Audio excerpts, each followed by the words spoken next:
नमस्कार दोस्तों, मेरा नाम संजीव सिंह है और मैं एक अभिनेता हूँ। आज मैं आप सबसे कुछ शेयर करना चाहता हूँ। इस लॉकडाउन के दौरान हमें कई सारी परेशानियों का सामना करना पड़ा, जहाँ कुछ उदासी भी हुई, कुछ निराशा भी हुई, लेकिन इसके दौरान हमें कुछ सीखने का भी अवसर मिला, अपने परिवार के साथ समय बिताने का भी मौका मिला और अपने शौक़ को भी पूरा करने का एक अच्छा खासा अवसर मिला। मैंने भी अपने शौक़ को पूरा करने के लिए कुछ ऐसे कार्य किए जो मैं कई सालों से नहीं कर पा रहा था। इसमें से एक है, मैंने कई पुस्तकों का अध्ययन किया, जिसमें से प्रमुख है भगवद गीता।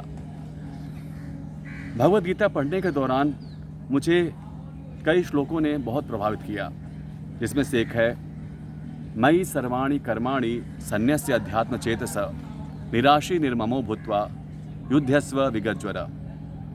इसमें भगवान कृष्ण अर्जुन से कहते हैं कि हे अर्जुन, अपने सारे कार्यों को मुझे समर्पित करके मेरे पूर्ण ज्ञान से युक्त होकर लाभ की आकांक्षा से रहित, स्वामित्व के दावे के बिना, आलस्य से रहित होकर युद्ध करो।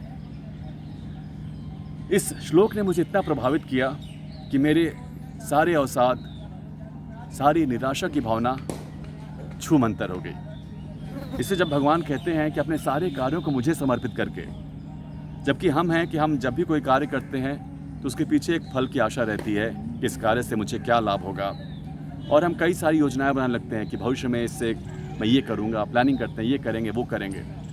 तो यही एक भावना जो है हमें कहीं ना कहीं दुख का भी अनुभव कराती है, क्योंकि हमारा एक बंधन होता है, एक अटैचमेंट होती है, एक आसक्ति हो जाती है उस चीज़ से। लेकिन जब आप अपने कार्य बिना किसी लाभ की आकांक्षा के भगवान कृष्ण को या भगवान को समर्पित करते हैं तो आप बंधन मुक्त हो जाते हैं। और जब भगवान कहते हैं कि स्वामित्व के किसी दावे के बिना, मतलब किसी भी चीज़ पर अपना हक न जताना। हम जब भी किसी व्यक्ति विशेष हो या कोई कार्य हो, उस पर हम अपना हक जमाना चाहते हैं कि मेरे लिए, मुझे मिलना चाहिए, तुम ऐसा करो जैसा मैं कहता हूँ। तो इसके अभी एक ईगो की भावना हमारी होती है, जो झूठा अहंकार है, और वो हमारे मूल रूप से दुख का कारण है। तो जब हम उससे रहित होकर कार्य करते हैं तो एक स्वच्छंदता, एक स्वतंत्रता महसूस करते हैं। तो आशा है कि आप भी ऐसा ही महसूस करेंगे और भगवद गीता को पढ़ने के बाद उसे अपने जीवन में उतारने का प्रयास करेंगे।